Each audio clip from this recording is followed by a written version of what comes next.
Dan di peringkat itu ramai, sudah ada dah pereka-pereka hadis ini, sudah ada dah pada masa itu, pereka-pereka hadis, sebab mereka sudah jadi satu kumpulan yang kuat dah. Kalau kata Khawarij, Khawarij yang kuat, Khawarij yang akidah betul. Kalau kata Rawafid, Syiah, Syiah betul. Sudah sampai ke peringkat itu, sudah ada dah. Yakni mereka sanggup berdusta untuk mempertahankan, untuk menguatkan pegangan dia tu, mereka sanggup berdusta, sudah timbul pada masa itu. Jadi kalau di peringkat ini, inilah yang dipesan oleh Ibnu Sirin. Kena tengok. Kalau Ahlus Sunnah, di sini menunjukkan kalau Ahlus Sunnah boleh pakai. Ahlus Sunnah pada masa itulah, pada masa itulah. Bukan Ahlus Sunnah sekarang ni, kena tengok juga, kena tengok juga. Tapi kita tak ada masalah sebab kitab ni sudah jadi buku dah. Ni hadis-hadis ni sudah dibukukan, tak ada kena mengena dengan kekurangan orang tua orang ni. Hadis tu tetap sudah terpelihara. Ni pada masa tu sebelum dibukukan memang susah. Nak boleh dibukukan begini bukan senang tu. Pengarang-pengarang kitab hadis tu dia teliti seorang-seorang.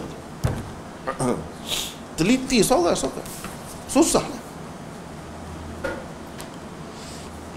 Macam-macam lah cara teliti tu. Cermat tu untuk agama, untuk nak jaga ni. Macam Imam Bukhari misalnya, cermat dia tu macam mana. Dalam satu kisah dia, semasa dia belajar, mak dia ni orang kaya juga, Imam Bukhari ni. Peringkat awal tu dia kaya. Mak dia, sebab dia ayah dia meninggal dunia, dia kecil lagi. Walau bagaimanapun ayah dia kaya, dia bagi duit tinggal, harta juga. Mak Imam Bukhari bagi duit, dia nak pergi belajar, dia naik kapal pada masa tu. Kapal laut ni ada dah. Dia naik kapal. Tiba-tiba bertemu dengan satu orang. Entah macam mana dia baik dengan orang tu, jadi bercakap-cakap, dia jadi sebut yang dia ni ada duit. Ada duit agak banyak lah.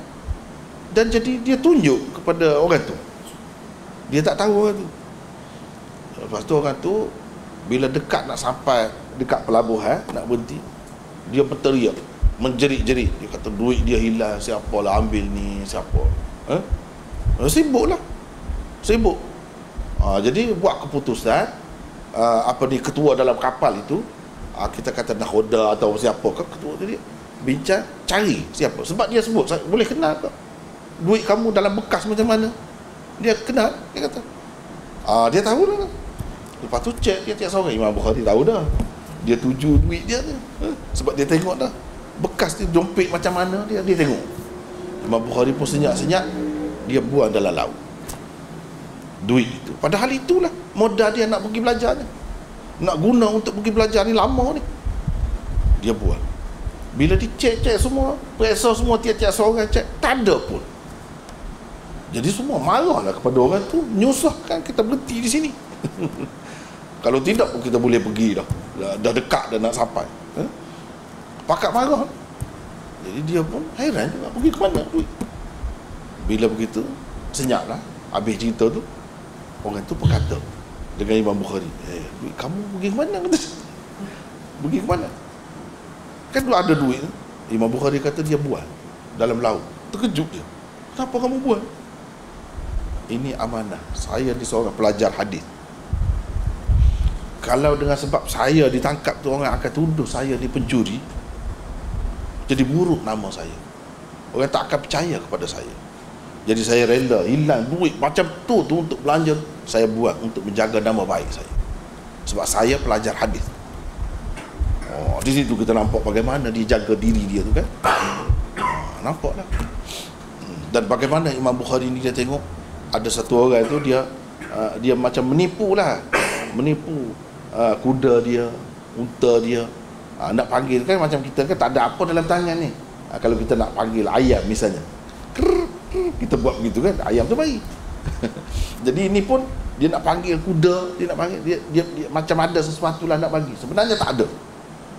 Orang tu dia ada hadis juga, Imam Bukhari tak mahu ambil.